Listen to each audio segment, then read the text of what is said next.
अवधूत वाघ 1 minute. Pranita बोला. प्रभाग क्रमांक 185 मधून रवी राजा पिछाडीवर आहेत. महत्वाची बातमी आहे मुंबईतून. नाशिकमध्ये शिवसेनेनं 4 जागांवर विजय मिळवलेला आहे.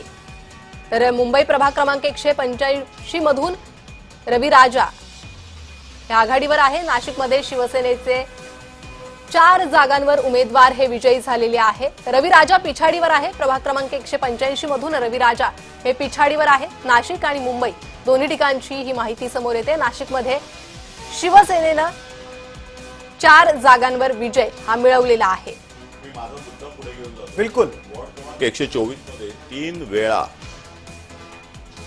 नगरसेवक राहिलेल्या हारून खान आणि त्याची पत्नी ज्योती खान यांना यावेळी पराभवाचा धक्का बसला आहे. मी त्या वॉर्डचा मतदार आहे म्हणून मला सगळंच माहिती आहे. कारण काय आहे याचं कारण म्हणजे हे हारून खान सुरुवातीला भारतीय जनता पक्षात होते, त्यानंतर ते राष्ट्रवादीमध्ये गेले, त्याच्यानंतर पुन्हा ते भाजपमध्ये आले, त्याच्यानंतर मग ते शिवसेनेमध्ये गेले, त्यानंतर परत 2 दिवस भाजपमध्ये आले आणि त्याच्यानंतर ते उद्धव ठाकरेंकडे गेले, त्याच्यानंतर पुन्हा ते आता शिंदे सेनेकडे आले आणि तिकडनं उभे राहिले.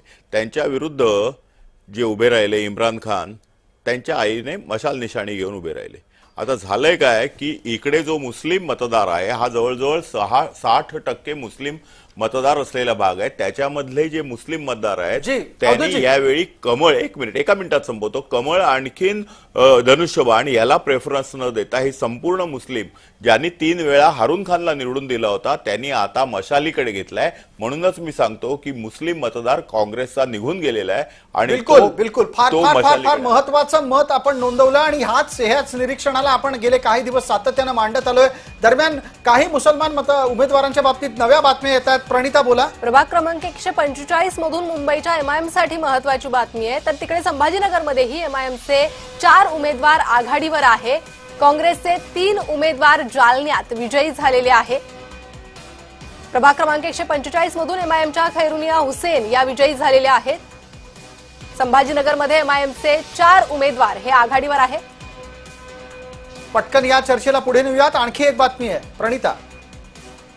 जालन्यामध्ये काँग्रेसचे 3 उमेदवार जिंकले. या चर्चेला बालाजी गाडे यांच्यापर्यंत नेतो. बालाजीराव.